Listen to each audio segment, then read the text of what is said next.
None of what you're about to hear is inspired by a true story. It is a true story. My name is Reed Domingo, and I robbed 12 banks in San Diego, California. I didn't hurt anyone. I never wanted to. I did it all for love and to pay for the devastating debts racked up from the costs of IVF needed for my wife and I to start a family. Let me tell you about how I reached such a point in my life, the wonderful things that happened to me before, during, and after the robberies, and how I found redemption by helping others during my time in prison. So here then, in my own words and in my own voice, is my story. Capital U.S. Credit Cards, how can I help you? Yeah, hi. This is Reed Domingo. I called your office yesterday with regards to getting an extension on my credit line. Sure. Let me take a look at that. I see you have our 2 personal cards already with an outstanding balance. Are you sure that... I'm sorry, sir. I won't be able to increase the line of credit any further. Yeah, I understand. Good morning. You're through to James. How can I take your call? Yes, good morning. My name is Reed Domingo. I'd be interested in sorting out that line of credit that you offer. Perfect. Let me just have a look at a few details. I noticed on your commercial that it mentioned that funds could be released within 24 hours. Yeah, well, 24 hours if you've got an account with us. Have you got an account? Well, no, I don't have an account with you guys at the moment. Well, then, in that case, it's probably going to be about 4 weeks. We have to sign you up and do a few checks. No, unfortunately, that's not going to work for me. I would need it sooner. All right, thank you. Good morning, Mortgages. How may I help you? Yeah, good morning. Hi, this is Reed Domingo. I'd like to apply for a second. Yes, we spoke a few days ago. You already have a second, I do believe. Yes, I do. I do, actually. So you're right. It actually wouldn't be a second. It actually would be a third. When did you get the second loan? About 6 months ago. So to apply for a third requires an application. I see. And it'll be 3 weeks before an interview, if successful. So in total, it's about a 5-week process. Well, no, I was hoping actually to sort something out sooner than that. Unfortunately, it's the quickest it can be turned around. Okay. Not any faster. All right, no, I appreciate that. Thanks very much. I appreciate your time.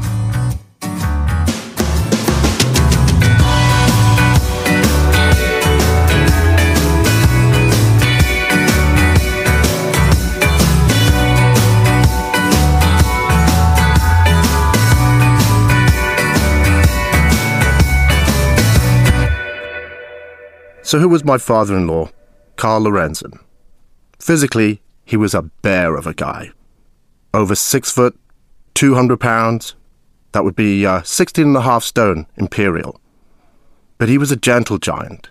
If you had to imagine him physically, he was similar to the actor Brian Dennehy. But fortuitously, he was the Cocoon version, not the Rambo version. Carl had always wanted to be in law enforcement, and as such, he started with the LA County Sheriff's Department in his early 20s.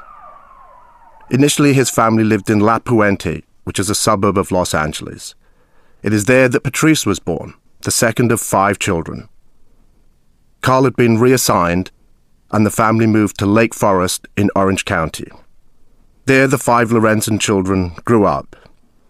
Having 5 children to raise, Carl, a devoted family man, took on a lot of overtime. He wasn't always there for his children, but he always made sure they were provided for. When he wasn't working, Carl was very interested in martial arts. He trained in the studio belonging to Jimmy Woo. There he studied a very specific form of kung fu called San Tzu. And over several decades, being mentored by Jimmy, Carl became the highest-ranking San Tzu kung fu master in the United States. This served Carl well, as a consequence, he became the Weapons and Weaponless Training Coordinator at the Orange County Police Academy. It was Carl's responsibility to not only train them, but to actually write the police protocols for weapons and weaponless training. He was so well regarded because of this training that the evangelical preacher, Billy Graham, whenever he was in Southern California, would specifically request that Carl was part of his security team. Religion is very important to Carl, and in fact I would go as far as to say that the Bible was Carl's roadmap to life. Carl was a devoted family man, and it was this template that Patrice saw as to how a father should be, and also how a husband should treat his wife. I had plenty of time to work out, and the look said it all. I definitely was no longer the vice president of sales and marketing for a biochemical company. My only commitment was a dozen or so hours a week at school. Being sunny Southern California, I rode my motorcycle everywhere. I wore pink muscle pants and a sweatshirt with the neck cut wide open such that it just sat on my shoulders. In fact, I looked like an extra from an MC Hammer video. It was dressed like this fool that I had my second meeting with Carl Lorenzo. I remember pulling my motorcycle up to the gym. By now, being associated with Patrice, I had carte blanche to walk straight past reception, down that corridor to Patrice's office. I remember the door was slightly ajar, so I just walked straight in. To my utter surprise, who was sitting there? Pat and Carl. I looked at Patrice, she looked at me. I'm sure she was horrified that her parents were going to see me in this way so soon. But being the people that Pat and Carl are, they just looked at me and smiled. They were happy to see me. Falling in love with Patrice. Putting aside her Farrah Fawcett looks and gorgeous smile, I have to say what was so endearing for me with Patrice was her self-confidence. I'd never known somebody that had this degree of independence, and on top of that, was a highly respected person within the gym. If I had to be perfectly honest, I would definitely say that I was punching above my weight. Whenever I would come for dinner, the table would already be set, and straight away that made me feel special, that somebody had gone to the trouble to set everything for me.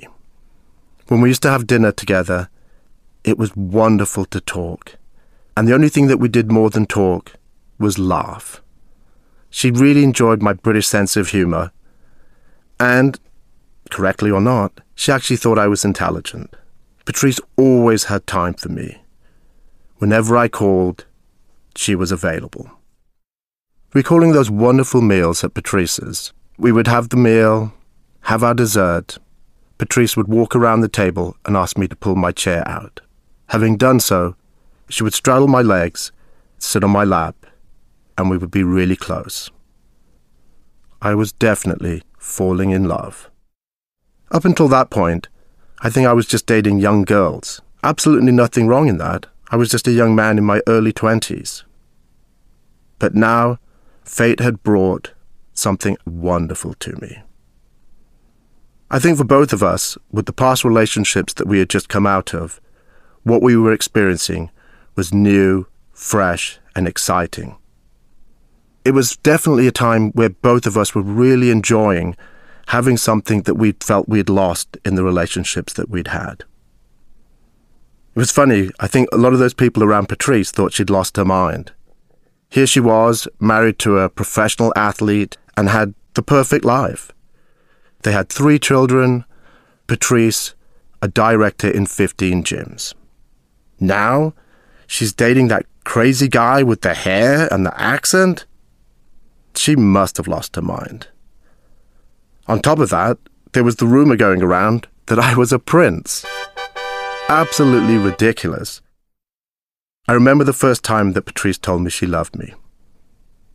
We'd been in her office, just chatting, and I said, "Oh, I've got to go somewhere." And as I got up, I gave her a quick kiss, and as I went to walk out the door, just instinctually, Patrice said, Oh, I love you." I was already walking out of the door, and I stopped. Looking through that little gap between the door and the frame, I could see Patrice sitting at her desk, her head down. I put my lips to that little crack, and I said, "Hello." Patrice's head just dropped, and she shook her head. I carried on walking. But it had now been done. Patrice had said the L word. And you know what? I agreed. Patrice found me very interesting. I think she was kind of intrigued. The accent's a great starter. You could definitely tell I wasn't from around here. I'd grown up in England. Wonderful England. In contrast to where Patrice had found herself over the last 10 years, here I was, somebody young, full of life, vibrant, articulate, but more than anything else, fun. Patrice had felt that she'd lost that sense for herself. Now, being with me, Patrice found she was reconnecting with the person that she really was.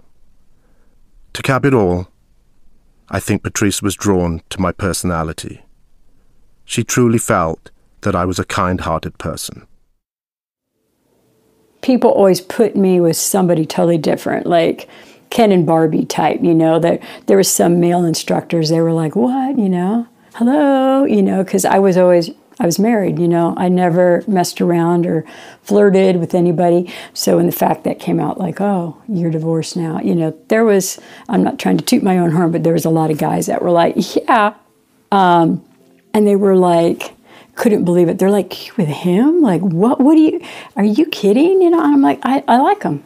He's, you know, it's great. We have in-depth conversations. We're connected somehow, some way. We're from different countries. We're raised completely differently, but we have so much in common. It was the weirdest thing. So I was like, yeah, I didn't care. I'm like, yeah. So when we would walk in as a couple, people were like, what the heck? Anyways, so I was trying to kind of keep him. Even though I knew my parents were awesome people. They judged people on who you were. My dad was a police officer. He knew people. He knew personalities. He just, kind of a lot like me, it's probably where I got it from, but he would know. And if you were some type of, you know, anybody that just seemed dishonest or creep or, you know, whatever, he's called, you know, crook or anything, no, you know, he would sense that. And I just thought, but Reed loved playing video games. And so did my dad. So I thought, you know, they'll eventually get together. So then I had my parents come over. I forget what it was, for dinner or for lunch or something like that. And then invited Reed over, and we did his hair differently and dressed him differently. And they were still kind of like, because he looked so young. And even though he was younger than me, he looked way younger than me. He looked like, you know, because of his skin and everything, he still looks really young. So I'm like, no, you know, okay, I'm okay. And they met him, and my dad liked him. They had fun, and they played games together, you know, the video games, and they realized, oh, he's a nice guy. So I was like, okay, good. So that was fine. So from that point, fine. And his parents, again, same thing, first with the factor of older woman, divorced, 3 kids. We don't want that for our son. Who would? You know, it just seems like you're going to take on some baggage, right? But I wasn't that type, and we were trying to keep everything, you know, right and real. But they were, you know, fine. So his dad, at that time, his parents were like, yes, she's sound. She's a, you know, business person. And the thing that he liked that, you know, when Reed was living with the other girl, she was really a slob. I mean, their house was a mess. I mean, that's the way she lived. I was always very clean, everything placed. You know, his dad would say, house proud. But that's just the way I was. And Reed was raised that way as well. So they were like, how could you do this? You know, how could you be with someone like that? But he just saw her for who she was. And he was like, okay. So when he came into my apartment, he was like impressed. And I think I made dinner. I could cook. I took care of him. He saw that I cared for him. Everything. It was just like, no, I could tell she really cares for you. And her place is beautiful. And she seems, no. So they were very happy at that time to be like, yeah. So finally, you know, she would step out of the scene. So that was it for back to the parents. It turned out to be really good on both sides, just different. I had to really kind of, not so much his mom, but his dad, his accent. I was like, what did he say? You know, and the phrasing, because they have a lot of things that they say, da, da, da, da, and I'm like, what does that mean? You know, it's not an American saying. So I didn't know sometimes what he was saying. It was like, yeah. And then he didn't understand me as well. my kids met them, and they thought my kids were lovely, but my kids would just stare at them with big eyes like they didn't understand what they were saying. And it was just funny. I thought, they don't understand what you're saying. So when I went to Wales, it was like, oh my gosh. It's like I stepped back in time. Everybody looked alike. You could tell they were from the same village. It was just crazy. It was the most craziest experience I ever had. And they were speaking English with the Welsh accent. I just thought, no way, you're speaking a different language. You're speaking Welsh. There's no way. And they would look at me just like blank, and I'd look at them. I'm like, I don't know what you're saying. I don't know. It was just amazing. And I think with all that travel and going to visit his place, it was a whole new world that opened up, for both of us. It was his quick wit. It was his personality. It was what we had in common. I'm more connected that way to people, not so much, not going to say looks from the outside. It's not like, oh, he didn't know. He definitely was just very different looking. But you can judge somebody, from like, oh, you think you want somebody because of that, their package that they look from the outside, but inside they're not a good person, or they're not what you want, and I was not looking for that. Well, we weren't looking for each other, to tell you the truth. There was none of that. We just became involved, became really good friends. We enjoyed each other's company. We were like, this is weird. The whole time we were like, this is so weird. We would never put ourselves together. We would just laugh over that, talk about that. Like, I went through a lot more than he did with, what I went through with my relationship. But it was so much for us to go through all of that. And it was so much for us to go through all the stuff with IVF and everything. It was just refreshing for us to be us, and we just really liked that. And I never had that with anybody, and he never had that with anybody. So we were just enjoying it, and it just got better and better and better, deeper, then to the point where we felt like it was a soul journey.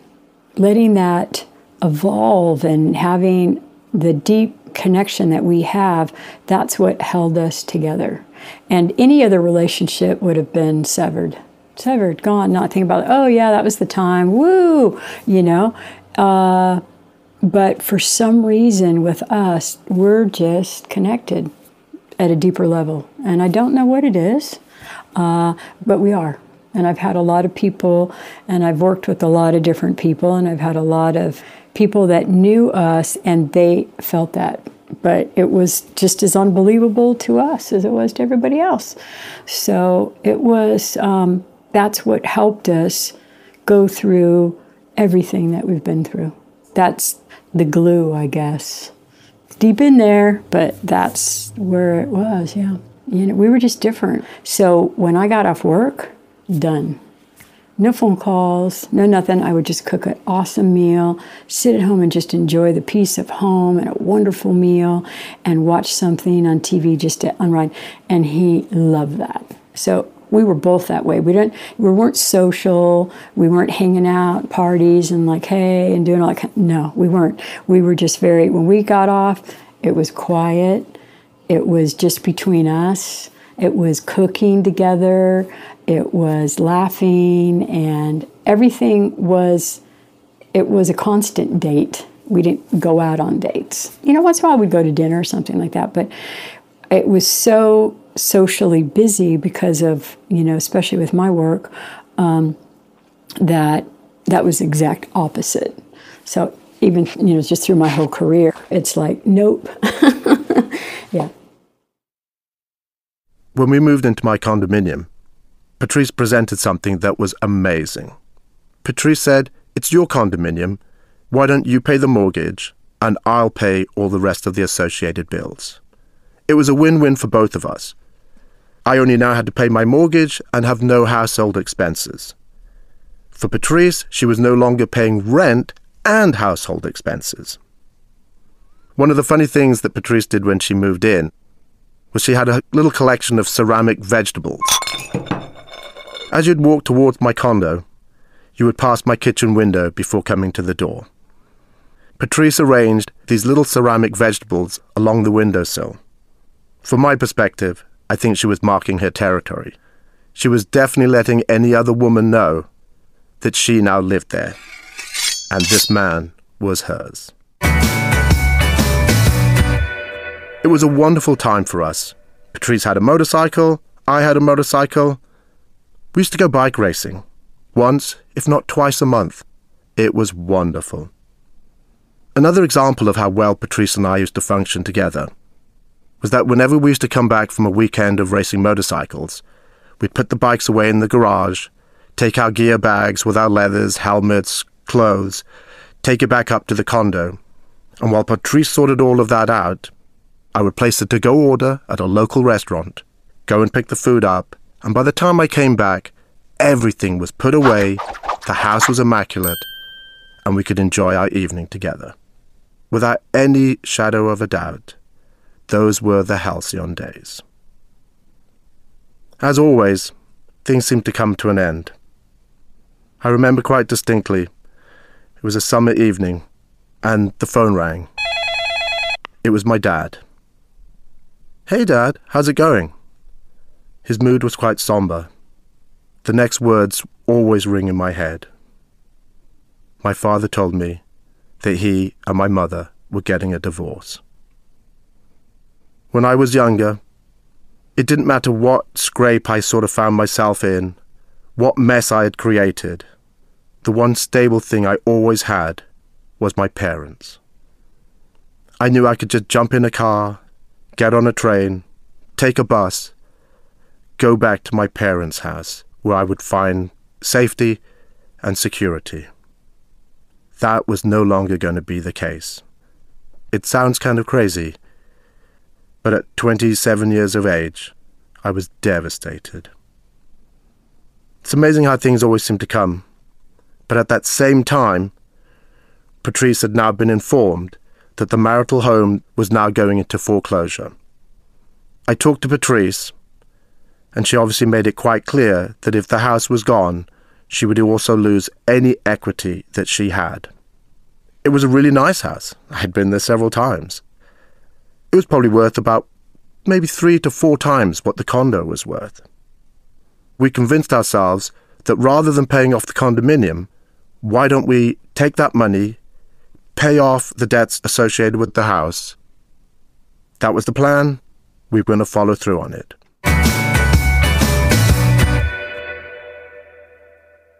We moved into Los Rios. Patrice and I talked seriously about what our future was. The answer was pretty straightforward. We were in love, and we knew we had found the right person for each other. Let's get married. It was a surprise when he did ask me to marry him. We raced motorcycles together. Everybody's like, "You're crazy, oh my God." But so to surprise him, I went out and bought myself a sport bike, so we could ride together because we were riding tandem, and we were really good at it. But I thought, I'm going to get my own bike. I'm going to surprise him. So I did. So I got my own bike. And then from there, we can't have anything just normal because we have to do everything different. So it had a lot of pink on it. It had pink rims, pink everything. So it was a really cool painted bike. And we started racing. And he took out my bike.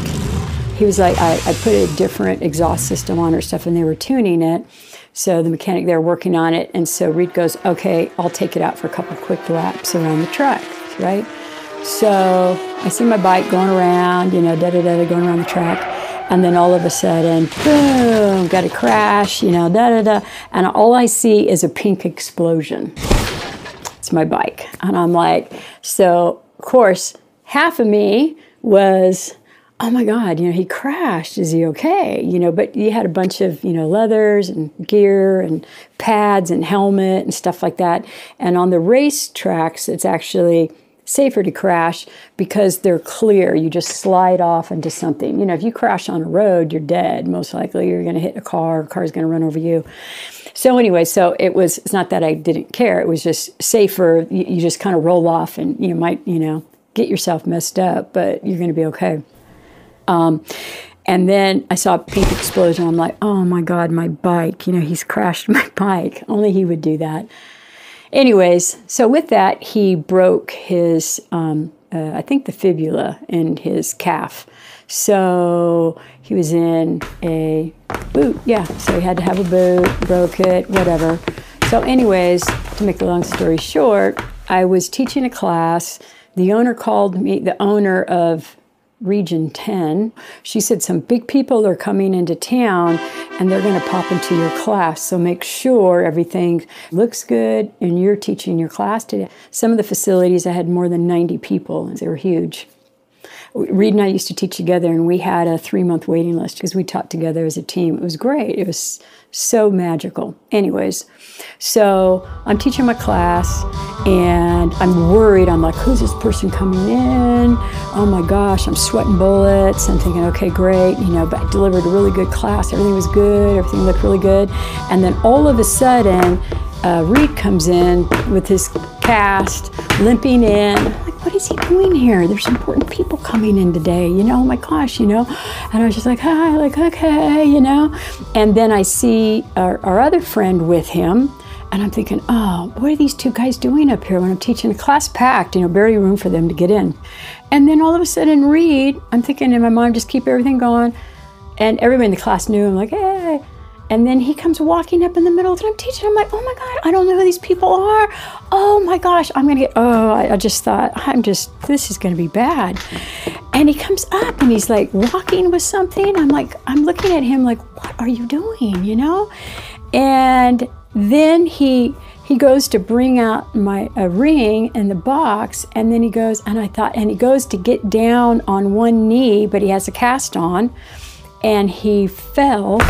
And the ring exploded everywhere, and I'm like, what? And I'm like, what?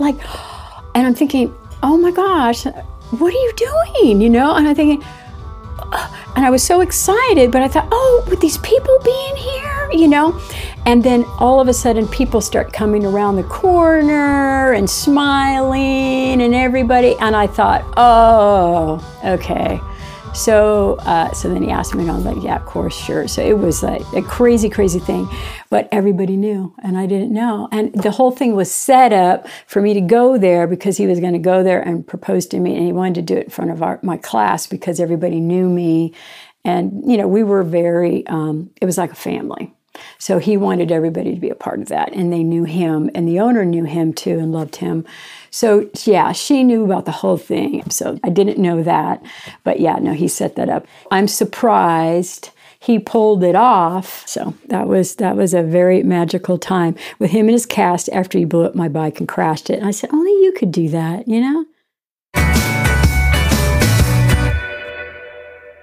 What do I have to do next? I need to go see Pat and Carl. My parents always instilled in me the importance of tradition. And with that in mind, I knew that I couldn't propose to Patrice without Pat and Carl's blessing. I called them up and told them that I was going to be passing their area as I was doing something for work. Would it be okay if I popped in? Oh, absolutely. They were ecstatic to hear that I would be coming by. We were sitting there in their living room, Pat and Carl on the couch. I was just in a side armchair. I started telling them about how much I really enjoyed being with their daughter and how much she'd brought into my life. They had been dating for a couple of years, and there and then I asked Pat and Carl, would you give me your blessing if I asked for your daughter's hand in marriage? Pat and Carl looked at each other and smiled. Carl said, absolutely, you have our blessing, and we would be honored to have you be a part of our family. With that, I popped out the ring and let them both look at it. Now that I had their blessing, I had to arrange how am I going to propose. I contacted Patrice's boss and let her know that I would like to propose to Patrice at the gym. Go ahead, I'll let everybody know. My friend Steve and I went to the gym, both of us sporting casts where we had broken our legs from the motorcycles.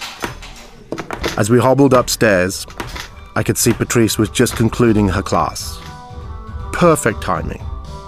I opened the door, and with my crutch and my cast, everybody smiled and cheered, oh, it's Reed. I walked up to Patrice. She had a head mic on, and I said, oh, can I borrow that a second? Oh, okay. She seemed a bit confused, but understandably. I put the head mic on, and I addressed the class. I told them how wonderful Patrice is and that I'd been very lucky to have met her. Then, with Steve's assistance, I got down onto one knee and from my pocket I pulled a little velvet box. Unbeknownst to any of us, the front desk staff had switched all of the TVs in the gym to be showing what was going on in the group exercise room. All of the TVs were showing me on one knee asking Patrice to marry me.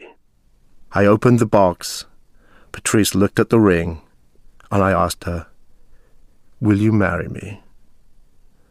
With a tear in Patrice's eye, she said, "I will." With that, everybody in the class erupted, and you could hear clapping and shouting throughout the whole gym. It was a wonderful experience, one that I will never forget, asking my wife to marry me. Now that we were officially engaged, we gave ourselves 6 months to arrange a Vegas wedding. We planned to have our ceremony at the Little Church of the West and follow that with a reception at Caesar's Palace. Everything was coming together. We'd now got married, and I was graduating with a degree in Business Information Systems. My mom and dad came over from England to attend my graduation ceremony. I distinctly remember sitting at the dining room table with my father. He congratulated me on completing my studies and achieving my degree in Business Information Systems.